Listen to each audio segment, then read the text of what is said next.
Autre femme à prendre le pouvoir au Libéria, c'est demain qu'Ellen Johnson Sirleaf, récemment élue, va prêter serment. Elle est la première femme à la tête d'un État africain. Sa tâche ne sera pas facile. Après 15 ans de guerre civile, le pays est exsangue et cet économiste formé à Harvard tentera de remettre à flot le pays gangréné par la corruption. Reportage de nos envoyés spéciaux Dominique Derda, Frédéric Ranck.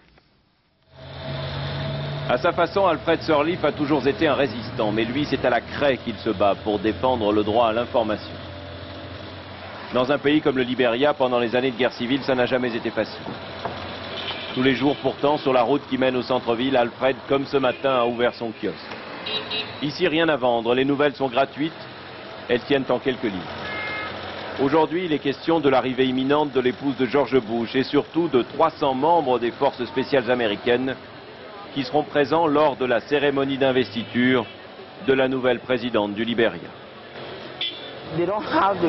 La plupart des gens n'ont pas les moyens d'acheter un journal ou un magazine, ou encore un groupe électrogène pour regarder la télévision ou aller sur Internet.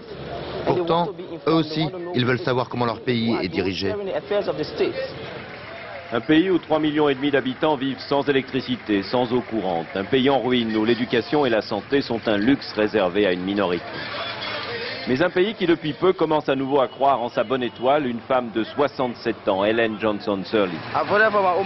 Tous ici la surnomment affectueusement Oma, grand-mère. Comme son portrait rajeuni de 20 ans, Monrovia veut se donner un nouveau visage. À tous les coins de rue, on repeint, on balaye. Là, ce sont des anciens combattants qui, pour quelques dollars et un t-shirt neuf, font un peu de ménage. Ici, les commerçants chinois qui, bénévolement, donnent un petit coup de main. Pour cet économiste qui demain va prendre les commandes, la tâche est immense. À la hauteur des aspirations de celles et de ceux qui l'ont porté au pouvoir aux élections de novembre dernier. J'incarne à moi seul tous leurs espoirs et toutes leurs attentes. Alors c'est un défi important pour vous. Oui, très important. Ellen Johnson Sirleaf descend de ces esclaves affranchis qui au 19e siècle ont fondé le Libéria. Comme eux, elle rêve de faire de ce pays un modèle de liberté et de prospérité. Mais pour y parvenir, la route promet d'être longue, car ici, tout est à reconstruire.